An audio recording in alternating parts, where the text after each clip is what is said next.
Welcome everyone to another episode of Exploring Concept Art with me, your host, Jason Etienne. So this is a video I actually recorded from a session with my students. This is to do with the Ice World project they're working on.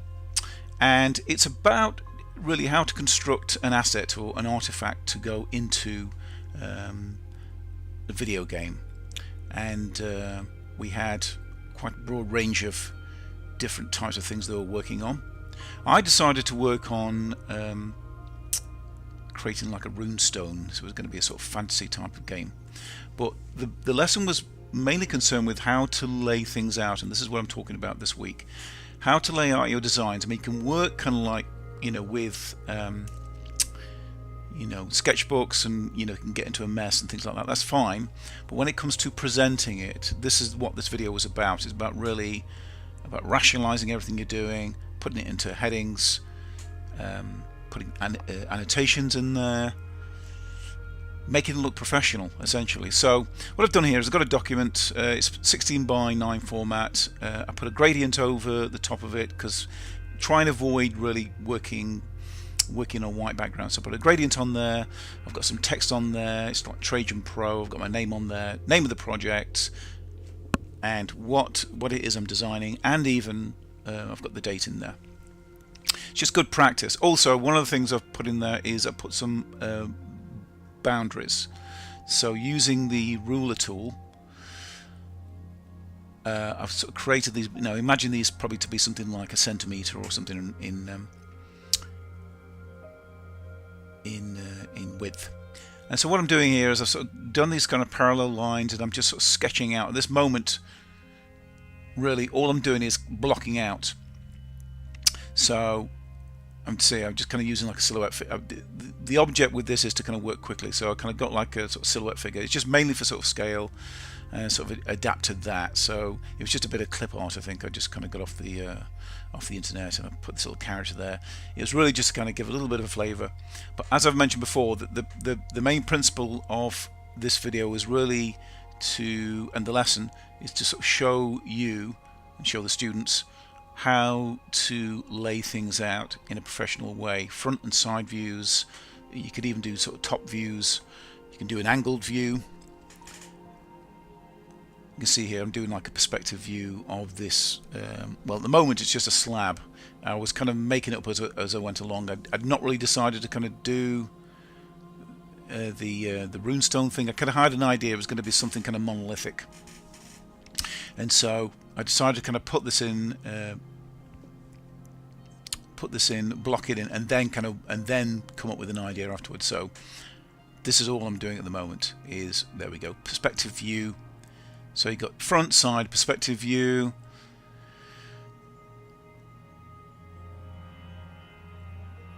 And then what I've done is I've sort of chosen to do like a detail. So it's just working on a part of the asset that you're creating to put it as a detail. So if you weren't going to be modeling this, it'd be passed on to a modeler, and it's really just so they can understand what the kind of texture is going to be like. So what's the surface going to be like? Is it going to be like a sort of blin or a fong? If they're working in in Maya. And yeah, just the more information the better. So this is the point where I decided to, it was going to be a runestone, and I wasn't actually quite sure. I'm aware of runestones, but I wasn't quite sure what they did. So the functionality of a runestone apparently is it's got magical properties, but also it has this kind of capacity to predict the future. So it's got a kind of I wouldn't describe it as precognitive, but it gives some kind of echo or future echo or something like that. So again, I imagine these kind of come from Celtic kind of traditions, but you probably find similar things in tribes all over the world. If you're familiar with Joseph Campbell, he was a genius at finding these kind of links between traditions, religions, customs, and they all had sort of similar motifs. So I've decided to kind of do this runestone. Again, at this point I'm still not quite sure what what shape it's going to take. I did start some early experimentation of playing around this idea of it. It was kind of like a giant face, almost like a sort of Easter Island type of head. If you've seen Night at the Museum, you'll know what I'm talking about. For those who don't know about the Easter Island head, you know what they are. They're kind of these heads submerged in the Easter Island, in the Easter Islands, kind of poking out. This theory that they kind of like the bodies actually go deeper in the ground, but I'm not sure about that. So again, I kind of had this idea of doing this kind of Easter Island-ish kind of head runestone, also with sort of shades of like the Thing, you know, from Fantastic Four. So kind of, okay, so where am I going with this? So the idea would be that it's something that within the game you go up to, and it would give you information. Yeah, it'd give you information about where you're traveling to, perhaps, you know, maybe even has a mouth that moves, that kind of thing, whatever. So all I'm doing at the moment is I'm just kind of really not working really in colour.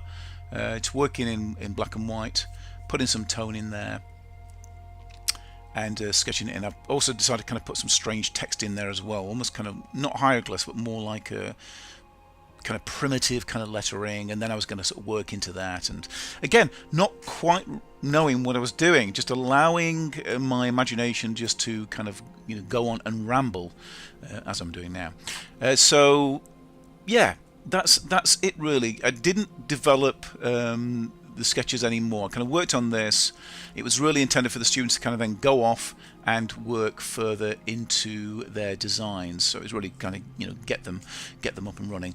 Hopefully it's going to get you up and running. Hopefully it'll give you some ideas about doing some designs. If you do have any questions about this, feel free to ask me in the comments section below. I'll be continuing to upload stuff from this project. Be sure to give me some likes, by the way, and if I've not mentioned it before, which I'm sure I have, I am on Patreon, so if you're feeling generous and you'd like to support me even more, then yeah, feel free to, you know, to support me. That's it. I'm going to let the rest of this kind of play out. Thanks for watching. Have fun with your drawing, and yeah, see you next time. Bye.